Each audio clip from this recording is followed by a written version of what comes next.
Why can't you build a relationship with somebody who lives in a different area? Or why wouldn't you? How ridiculous is that, right? Because there's no substance to that whatsoever. People say, all right, this is my ends. What ends? Do they own that place? No. None of us own any of that place. So how can we call it our? Yeah. Because I'm going to fight you, or I'm going to kill you, I'm going to cause serious damage to somebody else because they live in a different area.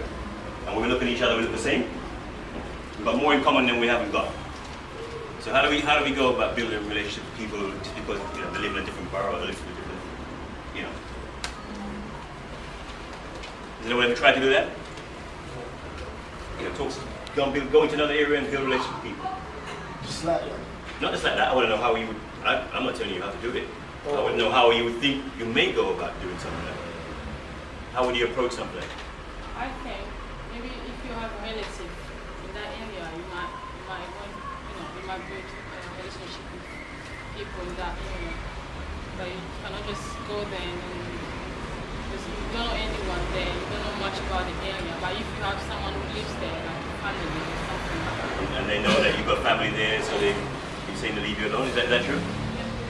Most of the time it's like that because, most of the time, like I said, like if I do wrestling, I go to a different borough and I see a wrestling club. And I'll try to do wrestling with them, and I'll see other people that I might want to be friends with. And if I like to eat, then I go wrestling and eat, and I find someone that can eat, and yo, you buy a meal, you'll get a drink, and we just start. And that's how easy, isn't it? Yeah. But yet you could see that same person maybe in a different environment with some different people, and maybe they might react differently, yeah? Yeah. So that's what I'm trying to get at. How do we get over those, those problems, with issues we have in building relationships with other people?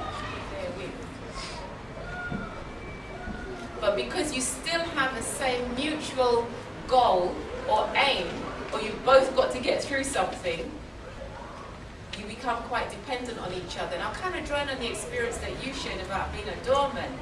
Yeah, you might meet somebody or be working with another doorman that you just think, no, the vibes aren't really right here. But at the end of the day, we're going to have to work together, because if a person's wanting to come in here, our job is not to allow that to happen,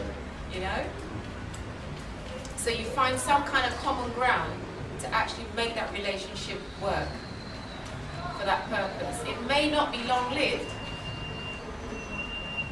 but you make it work for that period of time. I think what might be a useful time to maybe break into groups at this point. And I'm just wondering, we just have this room. Is there any chance? Yeah, we can use any room, We've got 3 rooms here. Yeah. Fantastic. So can use them. we can split Yeah, no problem. and work in 2 groups. But why don't we just split the session? Split. And see if you said exercise.